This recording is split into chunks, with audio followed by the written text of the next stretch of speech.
Have you ever tried to tell someone about your dreams for the future and they looked at you like you were crazy? That's because it wasn't for them. It's for you. Hello, welcome back to my tea time. Shelly here. Let's get into it. I'm gonna start this off by saying the obvious. A lot of us grew up wanting to please our parents. For whatever reason it was, the pressure they put on us, whatnot, being seen as this amazing star child in our parents' eyes was a big goal for a lot of us. So we tended to go down paths that weren't authentic to ourselves, take up jobs, and even enter relationships that we did not want to do, that were not favorable to us. And this caused a lot of stress and pressure. It's a lot for somebody to live up to the standards of somebody else. And then there's some of us that at a certain age decide that we want to go on a certain path. We're done trying to live up to the standards of our parents, of our loved ones, of society, and we decide that we want to follow our own dreams. But the worst part is that we might be reluctant to tell our parents or our loved ones about our dreams and our passions and whatnot, or even if we do, we're met with backlash. That's okay though, and you should still pursue your dreams anyway.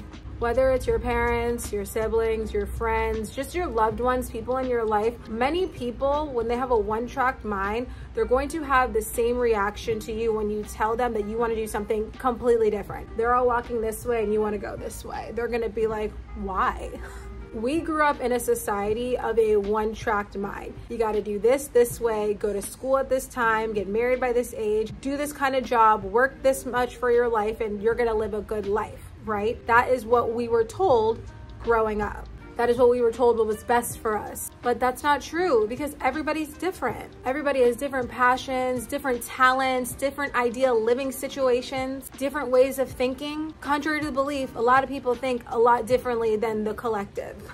Honestly, the world would be really boring if everybody thought the exact same way and did the exact same thing and the exact same timeline. There's no variety. There's no spice. What makes our world so amazing is that there's so many different types of cultures, so many different types of living scenarios, so many different types of climate, so many different types of people who are all doing different things, experiencing life in different ways and sharing that with other people. Your dreams and your aspirations are unique to you and your experience. Nobody grew up like you. Nobody had the same mindset as you. Even your siblings that grew up in the same house as you, you guys had different experiences. Nobody sees the world through your lens. Maybe you want to travel the world and make money documenting it. Maybe you dream of being a singer, having your own talk show, being a YouTuber, living on a tropical island, having a farm and growing food and supplying your community with the food. Whatever it is that you desire, it is more than possible and it is so valid. You don't need to prove yourself or convince anybody of why your dreams are your dreams and why you should be pursuing them. As much as we want to share our dreams and our goals with others,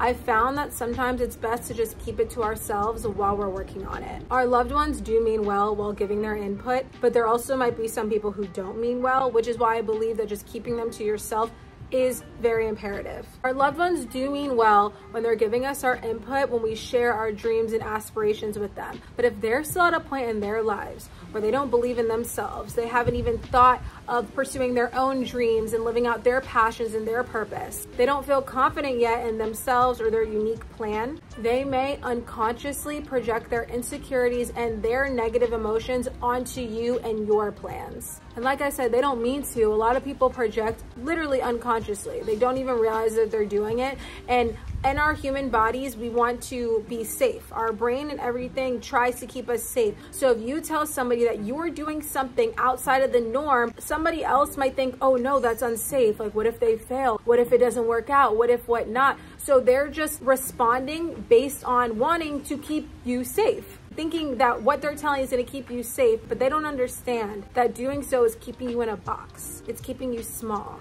It's keeping you from reaching your full potential. So do you. Believe in yourself. Fearlessly pursue your biggest dreams and plans. Stay focused, pivot when needed, and just don't take anybody's negative opinions personally. It's really not about you. It's truly the way that they feel about themselves and their plans. Your dreams are yours and only yours, so go live them. That's all I have for today. Just wanted to come on here and give a little quick tip when it comes to pursuing our dreams and living lives that are authentic to us and that might not be the norm of what society expects out of people. I know that we're at a time where a lot of people are discovering that they'd rather live out their passions, that they'd rather live out lives that they want to live, not what their parents or whoever told them is right for them. So if you're at a point in your life where that's going on, just remember that your dreams and your plan, it's for you. It's not for anybody else. So if people can't understand it, it's okay. They're not supposed to understand it. Only you are. I hope you have a beautiful day. And as always, stay healthy, happy, and hydrated. Bye.